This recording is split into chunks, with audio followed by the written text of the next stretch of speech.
Daniel Sancho tiene un miedo atroz. Tiene un miedo atroz a caer a una de las prisiones más peligrosas del mundo.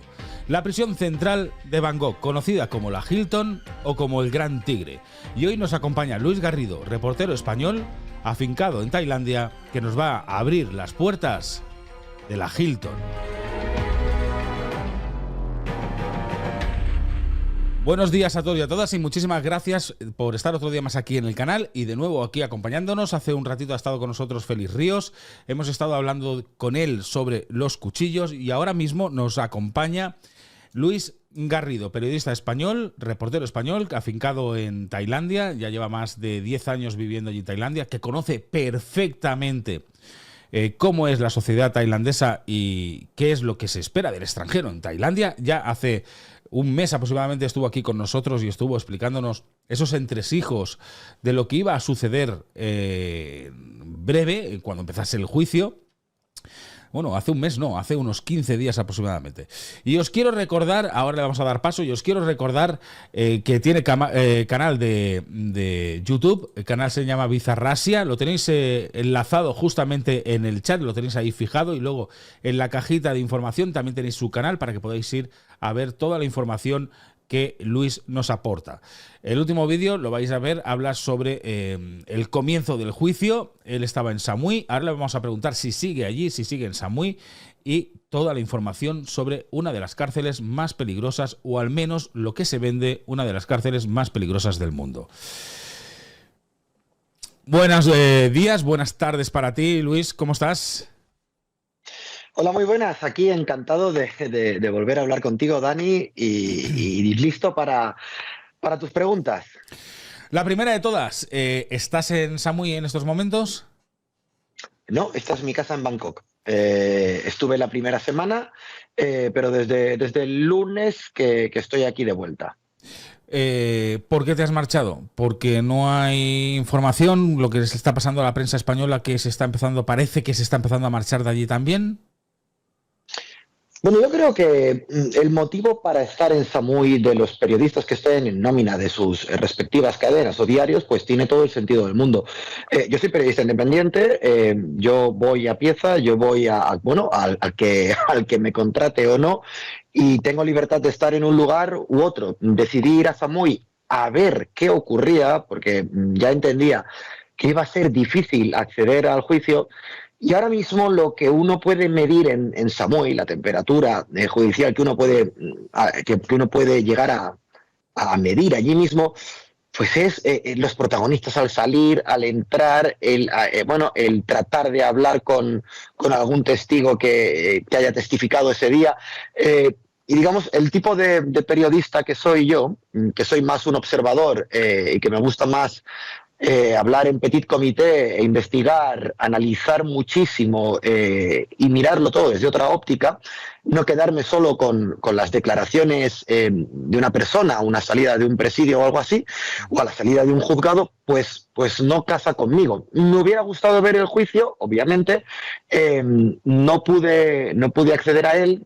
Sabemos que va a ser prácticamente imposible que accedamos cualquier otro día, con lo cual yo estoy en Bangkok, donde mi labor la sigo realizando. ¿Volverás a Samui para tener información o ya descartas volver para allá? Pues no lo sé. Mira, hay un amigo mío llega desde China este fin de semana, se va para allá. La verdad, seamos serios, es algo que a la gente le puede sorprender, pero a veces este tipo de coberturas también sirven para encontrarse con gente con la que no te ves a diario. No todo es trabajo, no todo es eso, pero ahora mismo el volver a Samui, yo para lo que yo hago, que no estoy tan a fondo en el juicio, a mí lo que me interesa y lo que yo puedo aportar de este juicio es el medio, no los protagonistas, porque yo desconozco a los protagonistas. Entonces, estar en Samui ahora mismo no lo planteo, no lo visualizo. ¿Puedo ir? Sí. Cualquier cosa puede cambiar. Alguien puede desear que yo haga cualquier tipo de cobertura desde allí. Y bueno, si fuera posible entrevistar a alguien clave y tuviera que bajar hasta allá abajo, pues a mí me encanta bajar al Golfo de Tailandia, no tendría ningún problema. Pero ahora mismo, sabiendo que además lo tendría que sufragar de mi bolsillo, como hice la semana pasada, pues no lo planteo. Has escrito un artículo muy interesante en el diario Confidencial, lo vamos a leer si te parece, lo vamos a tratar un poquito, con lo que dejas bastante claro qué es lo que está sucediendo en estos momentos con la prensa española en Samui, en Tailandia. Si te parece lo compartimos, te comparto también pantalla a ti para que tú lo puedas ver también, aunque ya lo conoces sobradamente porque está escrito por ti. Entre bambalinas del juicio de Daniel Sancho, Tailandia presenta caso contra la prensa española. El inicio del juicio de Daniel Sancho ha sido un circo de altura. Tailandia ha bloqueado la entrada a la prensa por falta de respeto. Aquí eres súper contundente. Un circo de altura y por falta de respeto de la prensa española. Una cosa antes que te quiero preguntar antes de entrar a Confidencial y a leerlo, el artículo que has escrito. ¿Tú crees que hay filtraciones? ¿Realmente las filtraciones que nos están llegando a España son reales y verídicas? ¿O realmente es todo muy hermético? Bueno, pues no lo sé, no lo sé. Esto es una de las cosas que yo digo que hay que coger con pinzas, que esto es para mirárselo con papel de fumar, porque cuando hay filtraciones en un caso así, es bastante atípico que tengamos que estar de esta manera, pero cuando hay filtraciones nos tendríamos que preguntar a quién benefician. También tendríamos que preguntarnos, ¿puede ser que estamos cayendo en errores de traducción? Yo caí en un error de traducción, yo que llevo muchos años viviendo aquí, yo que más o menos me apaño en la lengua local, yo vi problemas de traducción que a mí me pusieron en guardia en los primeros días de juicio, pero incluso yo di una metedura de pata. Yo di una metedura de pata por un error de traducción entre los que había allí, del inglés al tailandés, del tailandés al español. Entonces, yo esas filtraciones las comentaría, como estáis haciendo, pero tendría cuidado con ellas, porque quien las está filtrando seguramente tenga una intencionalidad, pero luego también hemos de tener en cuenta algo que dijo el juez, que es que cuesta todo mucho por los errores de traducción. Y eso es algo que, claro, la inmediatez que intenta llevar la prensa a día de hoy, pues choca frontalmente con lo que es, con lo que tendría que ser la información rigurosa y estricta. Claro, la prensa a día de hoy trata de competir con Internet. Es imposible. Entonces, cuando la prensa trata de buscar la inmediatez, pues se pueden colar noticias no que no sean verdaderas o que sean falsas, sino noticias que pueden estar contaminadas. Yo creo que esto está ocurriendo, no lo sé. Que están alteradas. Sí, bueno, hemos visto un caso de las últimas 24 horas, 48 horas, en el que un periodista español de Telecinco decía que una forense que ha ido a declarar, había dicho que podría haber sido causado por una pelea, pero ellos lo interpretaron como que sí, que había sido causado por una pelea, el golpe de Edwin, y luego por la tarde tuvo que rectificar y decir que no era así. O sea, que es verdad que por la inmediatez, lo que tú dices, vivimos en la era de Internet, de todas las noticias tienen que ser ya y en el momento, pues se pueden cometer esos errores de traducir mal o de llegar a interpretarlo mal. Vamos al Confidencial un momentito. Dice, el viernes a la hora del aperitivo de Koh Samui era casi imposible no encontrarse a reporteros españoles en trajes de baño y embadurnándose con cremas solares en los recorridos chiringuitos playeros de la isla. Camarógrafos, periodistas, realizadores y ayudantes que habían llegado en masa a cubrir el juicio de Daniel Sancho y que imaginaban estar a esa hora dentro del juicio, pero que no habían reparado en el proceso coincidía con la festividad de Songkran, el fin de año tailandés y un momento del año en que el país se paraliza y los funcionarios amplían su calendario festivo. O sea, allí lo que te encontraste era a un montón de turistas españoles que eran reporteros que se encontraron también que no podían acceder, además que no podían acceder dentro del juicio, y lo hemos visto siempre que se quedan en las puertas de la escalinata, ¿no? Sí, a ver, y esto no es culpa de los reporteros tampoco, ni siquiera de las cadenas. Esto es una pugna. esto es una pugna entre la justicia tailandesa en Koh Samui y la prensa española. Al fin y al cabo, aquí hay un pulso entre estas dos fuerzas y, en mi opinión, ha ganado Tailandia. Los reporteros españoles que se iban a los chiringuitos de playa no tienen culpa de nada. Es que se encontraron con una festividad. Además, una festividad que fue ampliada. Que los que estábamos aquí ya sabíamos que iba a ocurrir. Cuando decían, no, el juicio va a ser de martes a viernes. Es imposible. En todo proceso festivo, siempre que hay una posibilidad de un festivo en Tailandia alargado, los funcionarios siempre lo alargan. Entonces, esta fecha de juicio, que yo siempre lo dije, nunca fue casual. Era una manera que ponía Tailandia, en mi opinión, bajo lo que yo pienso, es una barrera que puso Tailandia para poner un parón tras el inicio del juicio y hacer que sus propios periodistas se cansaran.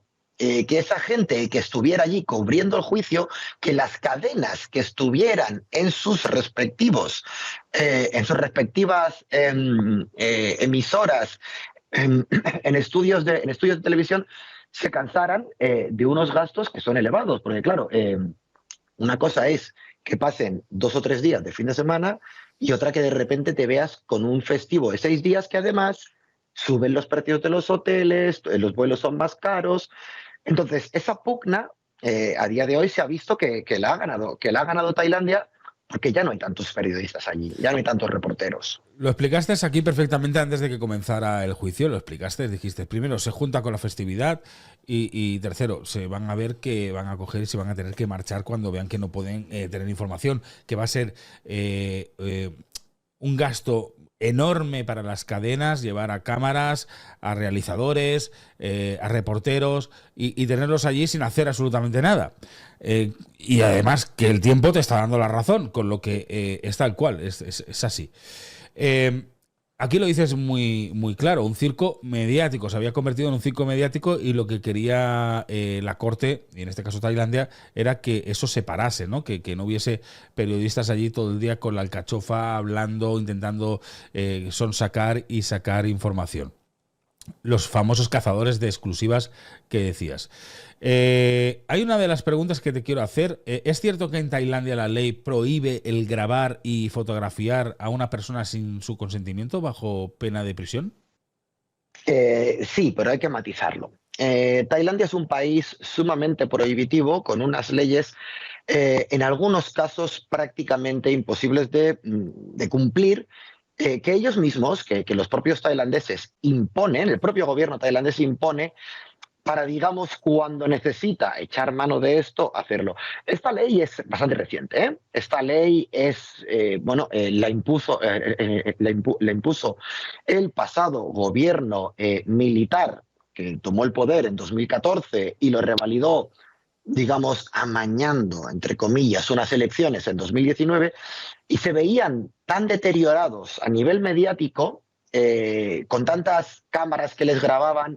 Imaginemos el número 2 de Tailandia en el Congreso de los Diputados se quedaba dormido en plenas sesiones.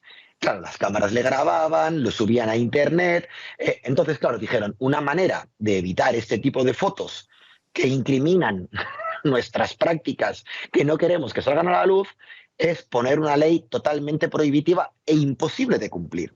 Porque los propios restaurantes dijeron, es que ahora cuando yo haga una foto en mi restaurante para subirla a Facebook, voy a tener que ir uno a uno diciendo a todas las personas, fírmeme un papel conforme está de acuerdo en que yo use su imagen en un medio de comunicación o en las redes sociales. Es imposible cumplir esa ley, es totalmente imposible.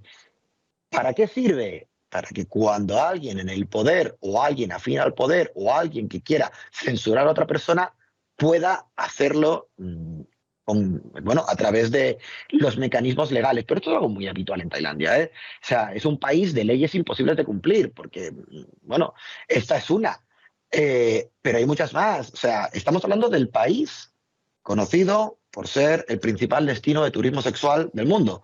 Y es un país donde la prostitución está prohibida, persigue al que la contrata, persigue al que la realiza.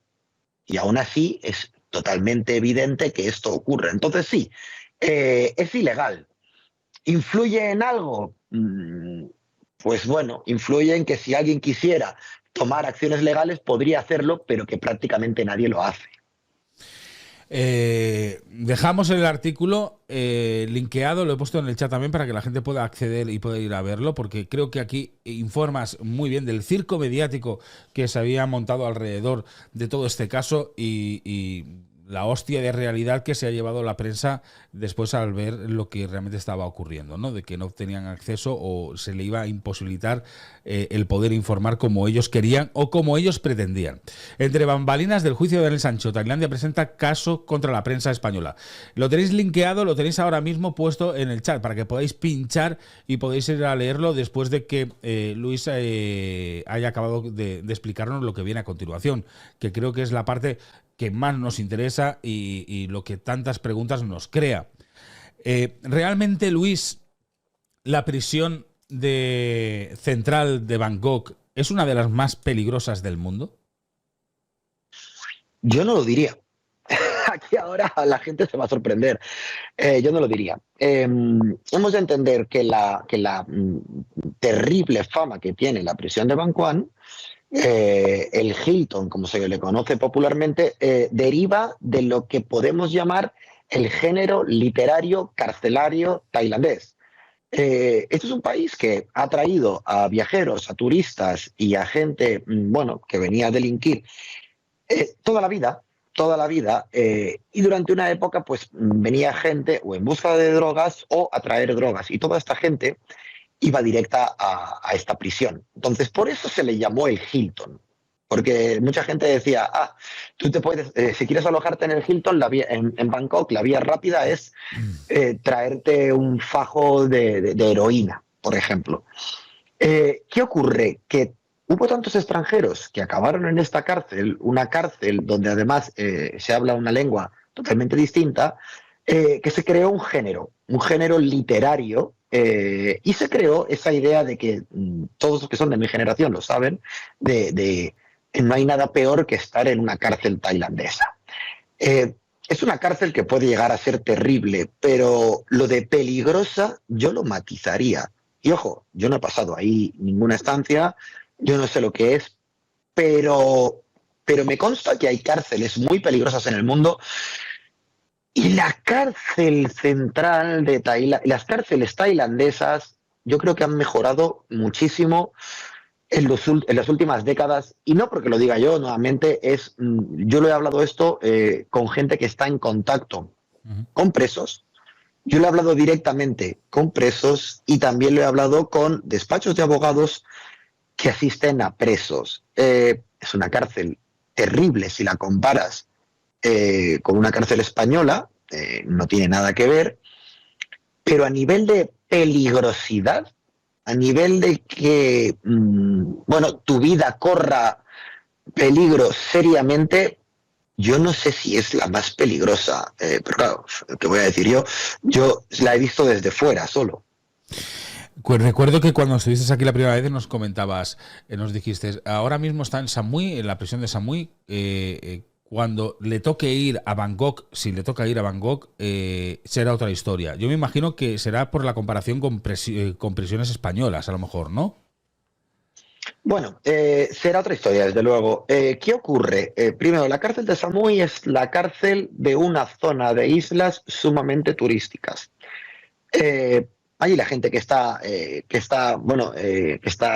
entre rejas, pues gente que ha cometido delitos en el mundillo turístico, estafas, robos, algún asesinato también, algunos delitos de sangre, pero se vive un ambiente más internacional. Eso es lo primero. Lo segundo, la masificación en las celdas va a ser menor. Eso está claro. La masificación dentro de las celdas no va a ser tan grande en Samui como va a ser en Bangkok. La masificación no solo es comodidad, también son problemas, también son conflictos y también son enfermedades. A más personas, más facilidad de contagiarte de cualquier infección que corra por ahí. Entonces, eso es una. Pero bueno, luego lo de la peligrosidad. Si bien he llegado a decir que yo no creo que sea tan peligrosa la cárcel de Bangkok como se ha llegado a decir en los medios de comunicación históricamente, hombre, sí que es jodida. Y perdón por el adjetivo, pero sí que es muy dura y es mucho más dura que Samui, sobre todo en el caso de Daniel Sancho, porque él se vería obligado a ir a los módulos destinados a los presos que están condenados a muerte, cadena perpetua, me refiero, si llega a formalizarse dicha sentencia. No es lo mismo estar en la prisión de Samui con presos que tienen condenas menores que encontrarse en un módulo, en los módulos destinados hacia aquellos condenados a muerte, que si quieres puedo decir lo que significa el estar condenado a muerte en Tailandia, Sí. que están todos allí, que están todos, o sea, da igual donde cometas el delito, acabas allí, porque solo los reos, solo Bangkok puede alojar a los reos condenados a muerte. Y en esto que te decía de qué significa, nosotros que hemos visto tanto cine estadounidense y conocemos un poco las películas de pena de muerte y nos acordamos, yo que sé, de Prison Break y toda esta ficción que nos ha mostrado una cara, sea real o no, de los corredores de la muerte, nosotros sabemos que en estos países se ponen unas fechas. O sea, hay un día que es la fecha de tu ejecución. En Tailandia no hay una fecha de ejecución. Ese contador no existe. Cualquier día te pueden ejecutar. O sea, un día te levantas y el rey ha firmado tu ejecución. Eso, bueno, pues claro, es un poco más complicado. Hace que la gente que esté allí pues pueda tener más miedo. Otra cosa es que se sepa de manera tácita que no se suele ejecutar a presos. Que descontando un preso en la década pasada, hace mucho que no se ejecuta a nadie y que ejecutar a un extranjero, pues por las implicaciones diplomáticas que tendría, pues es aún muchísimo más complejo. Entonces yo considero que el problema de esta prisión sería juntarse con toda esta gente que está a la espera de una ejecución que igual nunca llega, pero claro, no es lo mismo estar en una amalgama de gente que ha cometido diversos delitos que está con los peores criminales tailandeses, que además no hablan inglés. Alucinante. Hablan tailandés o el idioma que hablen y que te tienes que intentar desenvolver como sea allí. Se le conoce como el gran tigre entre los mismos residentes, los que residen allí en la prisión. Según tengo aquí leído, el gran tigre es porque no todos los que allí están salen con vida o en condiciones saludables, atendiendo a que ese tigre devora a todas aquellas presas que no pueden sobrevivir por sí mismas. Bueno, es que aunque la justicia tailandesa no utilice estas palabras, las cárceles tailandesas no se centran en la reinserción, se centran en el castigo, o sea, se centran en la pena. O sea, es como, aquí vuelve a entrar en juego el papel del karma, el papel tú has cometido una acción, una acción concreta y el karma a ti te devuelve la consecuencia de dicha acción, que en este caso es entrar en una prisión donde se va a sufrir. O sea, la reinserción es muy pequeña, aquí no es vamos a acceder a trabajos, vamos a hacer amigos, no, aquí si tienes dinero vas a tener una vida mejor, eso que no quepa ninguna duda, pero se basa en el castigo, se basa también en las enfermedades. Hay muchos mitos de gente que entra y acaba con SIDA. Imaginemos el porqué. La realidad que me contó a mí un preso que estuvo allí un año y poco, poco más de un año, fue que lo que realmente temían no era el SIDA, era la conjuntivitis, por ejemplo. Insistía mucho en la conjuntivitis. Y tú dices, pero si una conjuntivitis no es tan mala, ya, pero la conjuntivitis hace que tú no salgas al patio.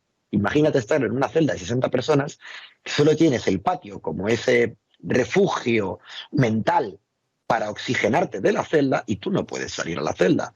Igualmente la gente dice, el leer libros, claro, tienes que Si yo quiero entregarle un libro a un preso, pues yo tengo que ir a la biblioteca del presidio, presentar un libro, que ese libro pues tiene que llegar allí, lo tiene que coger allí, lo tienen que meter en la biblioteca del presidio y tienes tú que ir a buscarlo.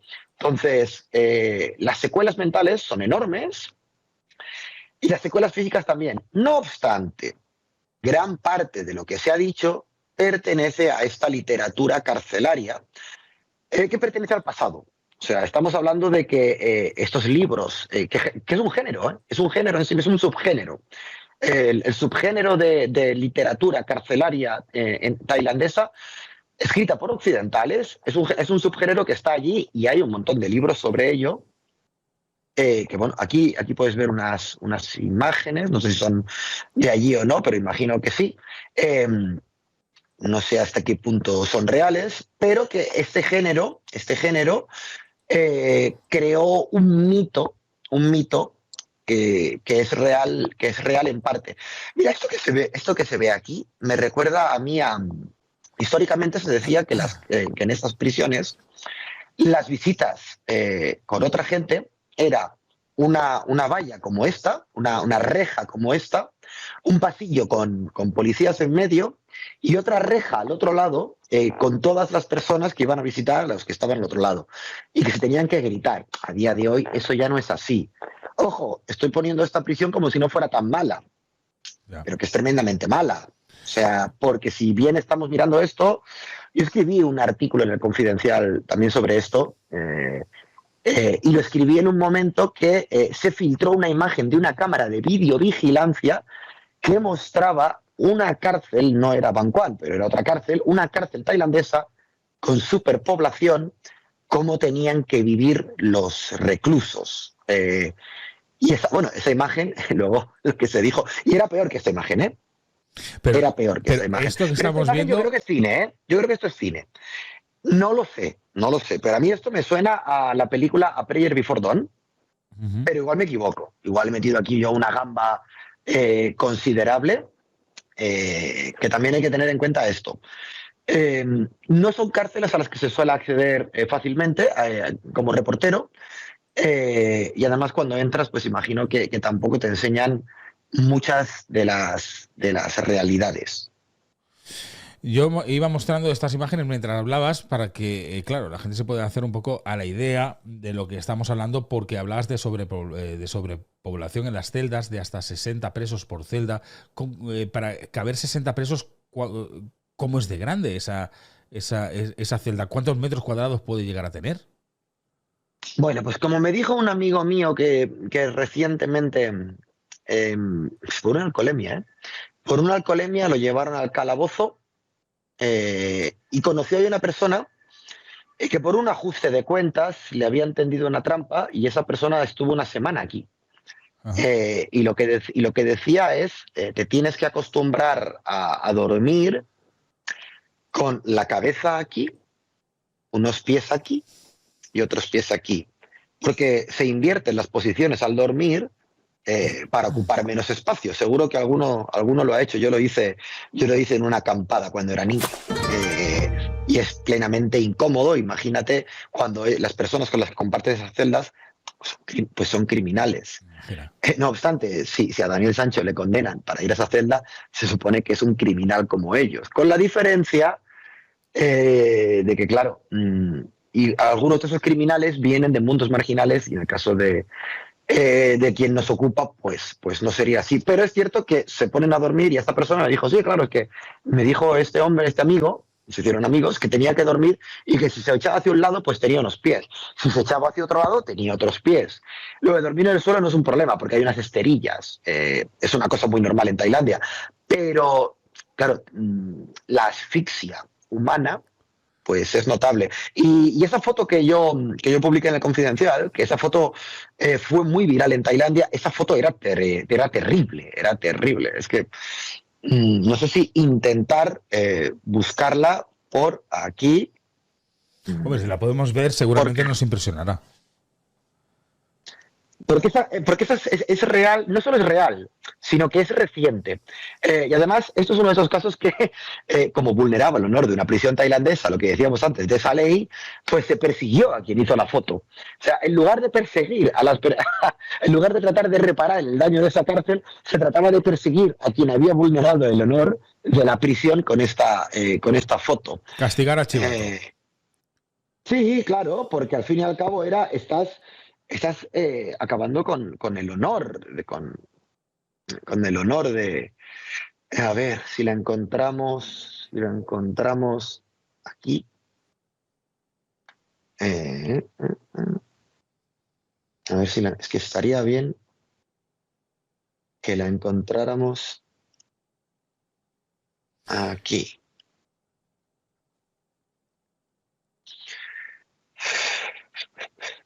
¿Qué la vas a pasar? ¿Por el chat? Si la pasas por el chat, la puedo Sí, compartir. sí. Es que estaría bien encontrar esta foto. Esta foto. Esta foto porque es que era realmente buena. Era realmente buena, pero no la encuentro. Bueno, no te preocupes, ya nos imaginamos un poco también lo que nos estás intentando explicar, esa sobrepoblación, durmiendo como duermen. Yo me imagino que las celdas no tendrán muchos metros Mira, cuadrados. la tengo. Y esta es mucho más real que las que has visto. Esta es mucho más real porque además es de una cámara de videovigilancia que lo que hicieron fue la hackearon. La prisión de Lang Xuan. Mira, bastante cerca del puerto al que se va para acceder a la isla de Koh Tao y a la isla de Koh Samui, que son es la que estamos tratando recientemente. Mira, te paso, esto es del Bangkok Post, y podrás ver que es relativamente reciente porque es un año antes del COVID. Vamos a compartir la pantalla. El COVID también trastocó el asunto de las prisiones tailandesas. Hostias. Esta es la realidad de cómo La realidad en Chumpon. Que Bangkok será todavía peor porque hay más sobrepoblación. Sí, no.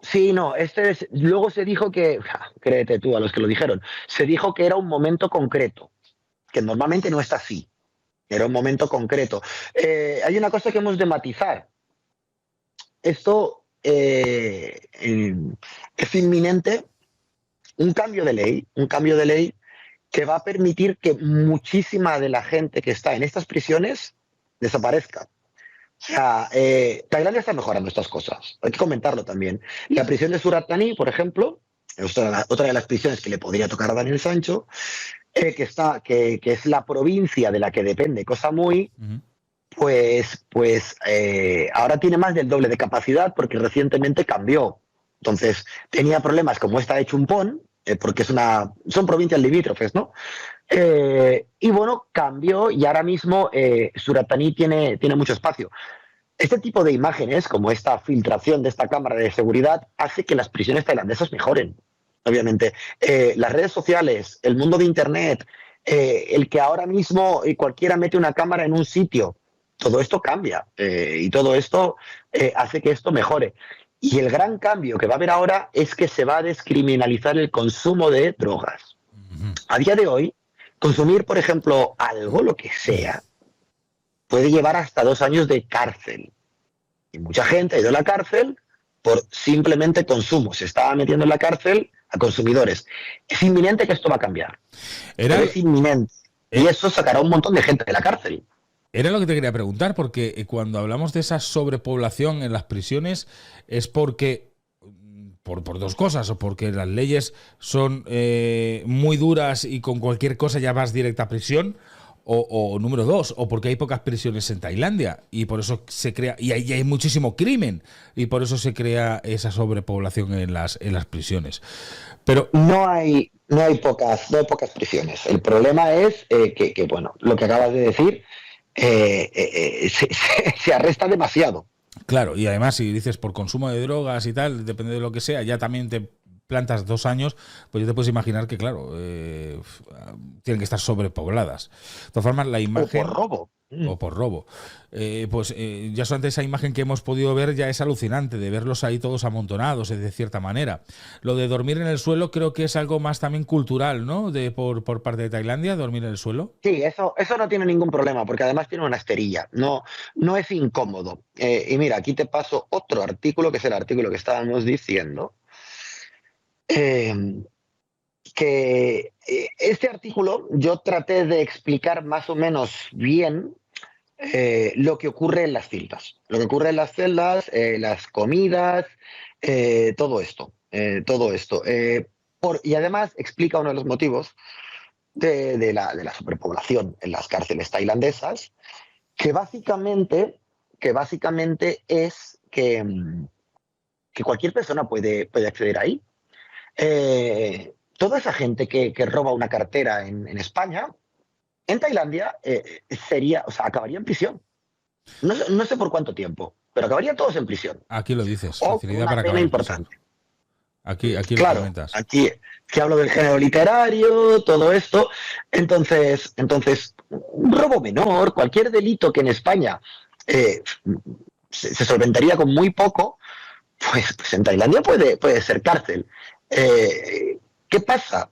Que es un país que encarcela muchísimo. Claro. Tailandia es el sexto país del mundo con más gente en prisión. Voy a compartir también este artículo que hiciste en el Confidencial. Lo voy a compartir también para que la gente que lo quiera leer pueda tener acceso. Ahí lo tenéis, ahora ya lo tenéis en el chat, ¿eh? Ya podéis ir a verlo si queréis también. Bueno, o nos esperáis a que acabe Luis, porque nos está contando cosas muy, muy interesantes. Bueno, hemos visto lo de la sobrepoblación y claro, la duda era esa, pero ¿por qué tanta sobrepoblación? ¿Qué es lo que está pasando allí? Pocas prisiones, mucho crimen, o lo que tú has explicado, ¿no? De que al final se castiga, con muy poco se castiga con la cárcel. Pero yo te quiero preguntar, esas leyendas urbanas que hay sobre estas cárceles, y sobre todo por la de Bangkok Central, o la Hilton, o el Gran Tigre, se dicen muchas cosas que a lo mejor son leyendas urbanas. Ha quedado claro que sí, que están sobrepobladas, hemos visto la imagen, 60 presos metidos allí en el mismo sitio. ¿Cómo es la higiene? Para una persona que tenga que ir al baño, ¿es verdad lo que se dice que es un agujero y allí, como era aquí antiguamente un agujero y allí tienen que hacer sus necesidades y además para muchísimas personas el mismo agujero? El baño asiático es un agujero. Un agujero es que, por ejemplo, aquí no usamos papel higiénico. Y no digo aquí no usan, digo aquí no usamos papel higiénico. Aquí tenemos una manguera que viene a ser como un bidet de altísima presión, con lo cual tú ya no necesitas papel higiénico. Si lo quieres es para secarte, pero no lo necesitas. Históricamente, pues ahora hay tazas de baño y hay mangueras. Históricamente, que es una pistola con agua a presión. Históricamente lo que había era un agujero, como seguramente muchos de los que tengan más de 35 o 40 años habrán visto en alguna gasolinera en España el agujero de toda la vida, o en alguna fábrica o en alguna empresa. El agujero, pues aquí lo que hay es el agujero y además lo que había históricamente era agua. Un barreño de agua y bueno, pues tú con el barreño con ese agua y un cazo, y estando acuclillado, hay que saber acuclillarse, pues tú puedes limpiarte con cierta comodidad. ¿Es cómodo? Para mí es suficiente. Para un occidental que no conozca el agujero, ha de ser tremebundo. ¿Es privado? No es privado. No es privado porque yo no he estado en la prisión de Bancual, pero yo sí que he estado asistiendo a presos en calabozos, en otras celdas. Y tú ves en la celda del calabozo, con las rejas, todo esto, y en medio, a veces es en medio, a veces es en una esquina, lo que hay es el lavabo, que suele poner como una especie Me parece muy fuerte de barrera. Claro, tú imagínate que ponen, yo eso sí que lo he visto, lo he visto en la prisión en el calabozo de la comisaría de Tonglo. que es la más corrupta de Bangkok. Lo que había era en la celda, una celda amplia, en mitad de la celda, tirando hacia el fondo, pues había una pared de ladrillo de, no sé, de un tamaño de 2 metros de longitud y quizás una altura de 80 centímetros. Entonces, claro, cuando tú veías a un señor que iba allí y de repente se acuclillaba y se le veía la cabeza, pues tú ya sabías lo que estaba ocurriendo. O sea, la privacidad es bastante nula en ese sentido. Entonces, yo de eso no me preocuparía en demasía. Me preocuparía de la higiene del barreño de agua que pueda haber al lado para luego limpiarte tus partes íntimas. Madre mía, no me quiero ni imaginar, no me quiero ni imaginar. Y cuando hablamos de higiene, para ducharse, las duchas y tal que tienen allí los presos, también tienen que estar masificadas, claro. Las duchas están masificadas, pero yo creo que la ducha no será un problema siempre y cuando el preso tenga dinero. Porque tú puedes comprar champús, jabón, enseres de higiene, y en ese supuesto al menos estás cubierto. Y yo no he escuchado nada de abusos y violaciones en duchas. Sí que he escuchado gente que me ha dicho a mí que ha creído que le han intentado violar o que estaban planeando una violación contra ellos. Pero nadie me ha dicho que se haya consumado hacia las personas con las que yo he hablado, que se haya consumado dicha violación. Pero cuando hablas de SIDA, de que hay mucho SIDA también, en cierta manera también viene por ahí, ¿no? Por las relaciones que tendrán entre los presos. Pero puede ser consentida. Sí, está claro, está claro. Ya no lo sé yo. Está claro que puede ser consentido. Hablas de dinero. Cuando tienes dinero es más fácil vivir allí dentro, pero también tienes miedo de que te puedan hacer algo por eso mismo, por el dinero, ¿no? Bueno, es que el dinero no es dinero que lo tengas tú físicamente, es que tú tienes una cuenta ahí en un economato, hay un economato y tú tienes un dinero en tu nombre. Entonces, tú puedes ir allí a reclamar, puedes ir allí a comprar. Pero eso no significa que tú lleves dinero encima, que te puedan robar. A partir de aquí, yo esto no lo sé, a mí nadie me lo ha dicho. Se dice que es muy común que le compres a otros presos. Una manera de pagar protección puede ser comprarle comida a los presos. Depende de las prisiones, pero las que yo he visitado y en las que yo he visto esto, se puede poner hasta 10.000 bahts semanales. 10.000 bahts son 255 euros más o menos semanales. Es muchísimo dinero porque el economato de la prisión no es caro. O sea, un plato de comida vale 2 euros. Los champús valen 1 euro. Son champús pequeños. Valen 1 euro, una cosa así. O sea, digamos que no necesitas tanto dinero. Yo creo que esos 10.000 bahts sobran para un mes. Otra cosa es, pero eso yo no lo sé, otra cosa es que tú tengas que compartirlo. Eso ya no lo sé, porque hay presos que no tienen de nada. Entonces, los presos occidentales todo el mundo sabe que tiene dinero. Porque normalmente siempre tienen familias que pagan algo. Pero la mayoría de los países, y España es uno de ellos, España ofrece una ayuda a los presos, una ayuda económica a los presos en el extranjero. 120 no sé euros. Exactamente cuánto es. 120, y algo. 120 euros. Pues mira, ha subido. Yo creo que antes eran 105. O sea, hace 10 años. Entonces, con eso, un preso en Tailandia, su higiene básica y su comida, justito, la puede sortear. Otra cosa es que la tenga que compartir, pero eso yo ya no lo sé, ¿eh? Dices de comprar la protección, pero nadie te garantiza, por mucho que la compres, de que no te va a poder pasar nada, porque leímos en un artículo que incluso van con pinchos en prisión. ¿Esto es así? No lo sé. Bueno, algo sé, algo sé, pero yo con la gente que he hablado que ha estado por delitos no de sangre, nadie me ha dicho nada de un pincho. Y me han dicho, la violencia era el menor de los problemas en mi día a día.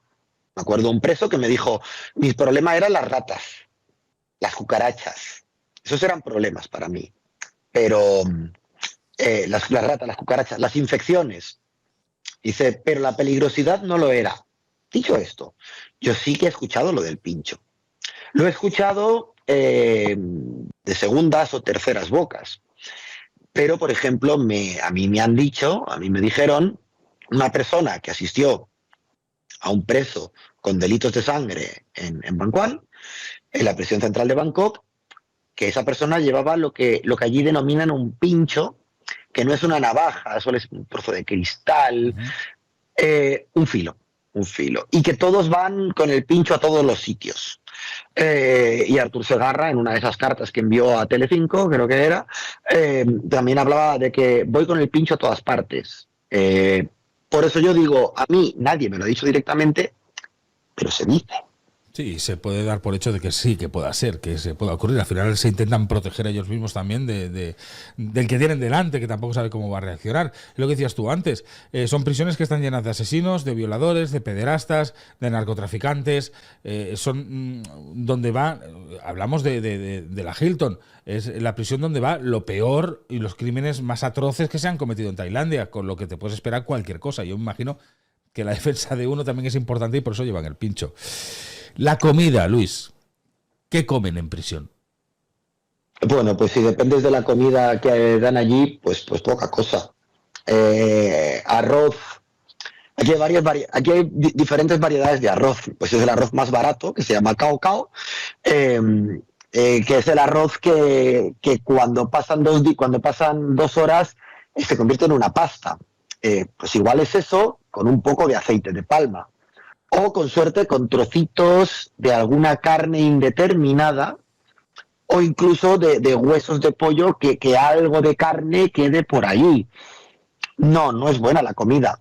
No obstante, como he dicho, quien tiene algo de dinero come bastante bien. En realidad, prácticamente todos los presos comen medio bien, porque prácticamente todos los presos tienen a alguien cercano que les puede echar un cable, porque tú cuando vas a una prisión tailandesa siempre un montón de gente ahí esperando para entrar a visitar a sus seres queridos. O sea, que es que digamos que la parte positiva es que el dinero de tu manutención para la alimentación y para la sanidad cuesta tan barato como puede costar en la calle a una persona de clase trabajadora o de clase baja en Tailandia.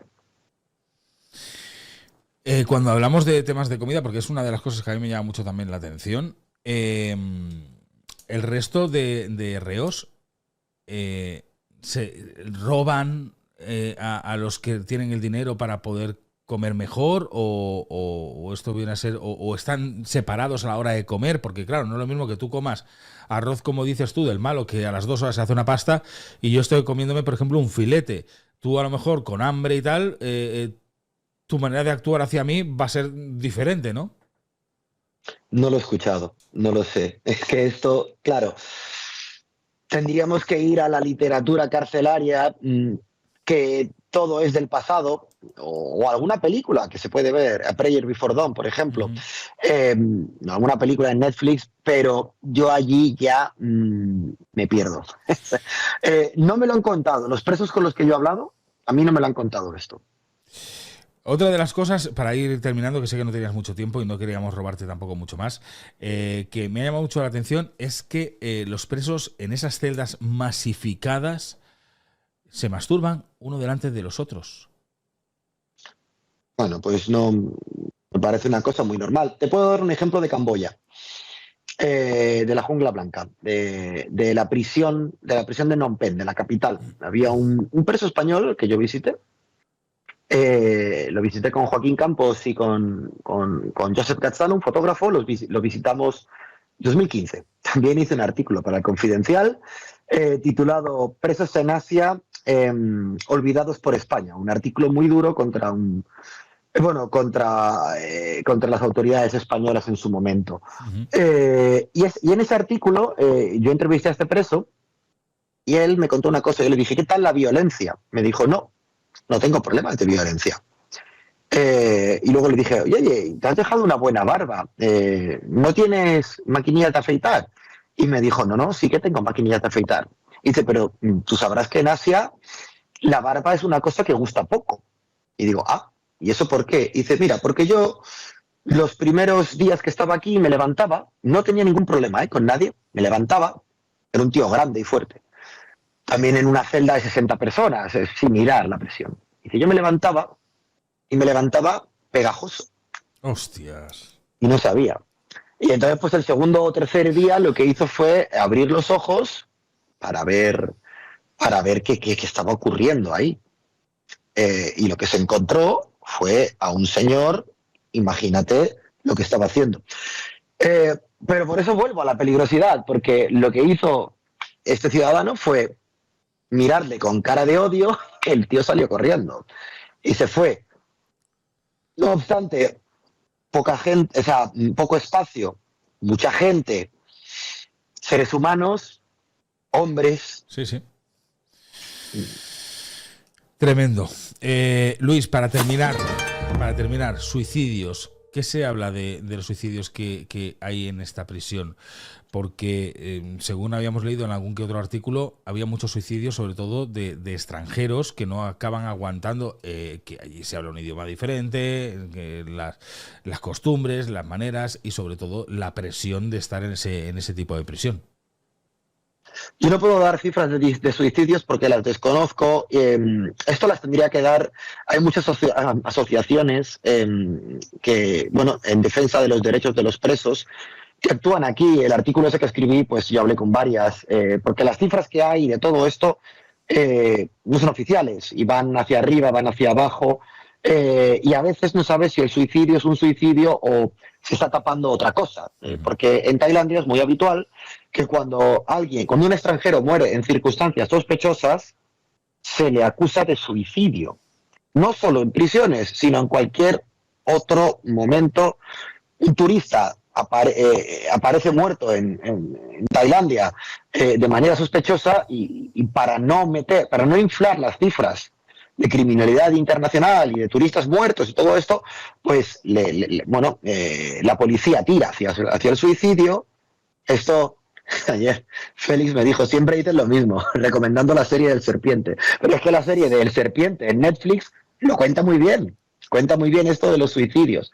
Entonces, yo digo esto, las cifras de prisión, yo no sé las que son reales o no. Lo que sí que puedo decir es que mucha gente a mí me ha comentado, muchos presos tailandeses me han comentado que los occidentales lo pasan fatal por el tema de la incomunicación, porque son muy pocos, no se les habla en inglés, se tienen que juntar entre ellos, y la experiencia en prisión, y esto me lo han dicho presos, la experiencia en prisión es muy diferente en función del módulo en el que estés. Si tú estás en un módulo con 2 o 3 amigos extranjeros, tú haces piña y te llevas bien y sales ganando. O sea, tienes una muy mejor vida. Pero si te toca en un módulo donde eres el único extranjero, la televisión no te dejan poner noticias, ponen solo programas de entretenimiento porque no quieren que los presos estén al tanto de las noticias. Ponen programas de entretenimiento en tailandés que no entiendes, rodeado de tailandeses que no te entienden. Pues eso, para la mente, pues es como es. Es una bomba. Es una bomba. Por eso sí que podría ser lo de la cantidad de suicidios que pudiese haber allí. Al final estás encerrado en un sitio que no conoces, idioma que no es y tal. O sea, complicado. Fíjate que se estaba diciendo, uno de los artículos que leí últimamente, es que si Daniel Sancho acaba siendo condenado, que todo apunta a que será condenado y que será trasladado a una de estas prisiones, entre ellas la de Hilton, una de las cosas que lucharía la defensa es el intentar cambiarlo por posible suicidio, por posible suicidio por parte de Daniel Sancho, ¿no? De entrar en una depresión por estar en un centro penitenciario de ese calibre y de pasarlo mal. Luis, un placer, como siempre, el haberte tenido por aquí, el habernos explicado, sobre todo el habernos hecho entender cómo es una prisión en Tailandia y lo que le puede llegar a venir por delante a Daniel Sancho. Te vamos a seguir leyendo en el Confidencial, vamos a seguir viendo tus vídeos en Bizarrasia. Acordaros, en YouTube, Bizarrasia, os acercáis en el buscador de YouTube, lo ponéis y os aparecerá su canal.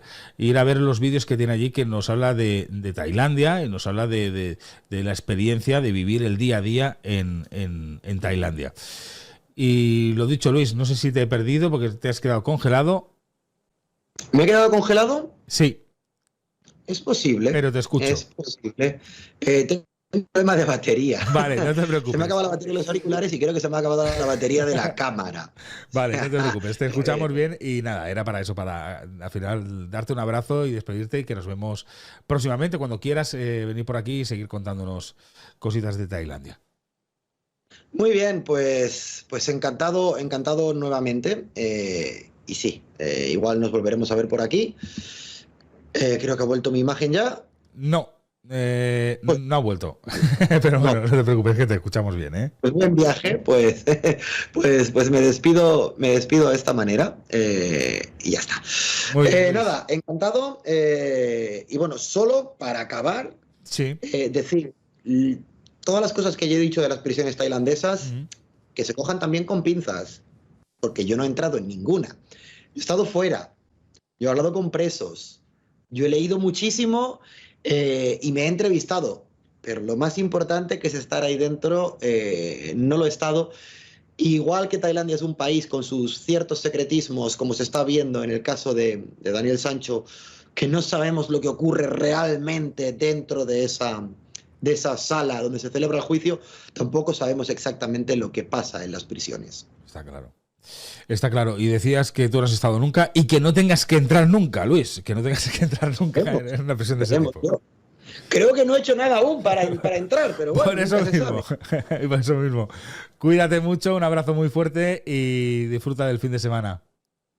Gracias. Hasta luego. Hasta luego.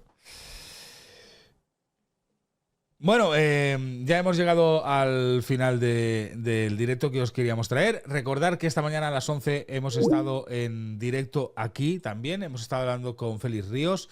Nos ha hablado de los cuchillos. Nos hemos centrado, hemos hecho una masterclass de los cuchillos.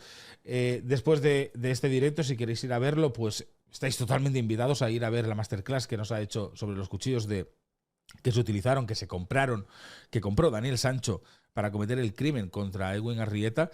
Y la segunda parte ha sido esta que acabáis de ver. Hablar sobre las cárceles, las prisiones en Tailandia. El gran terror que tiene Daniel Sancho y la familia de Daniel Sancho de acabar sus días en la prisión conocida como la Hilton o el Gran Tigre, que es la prisión central de Bangkok.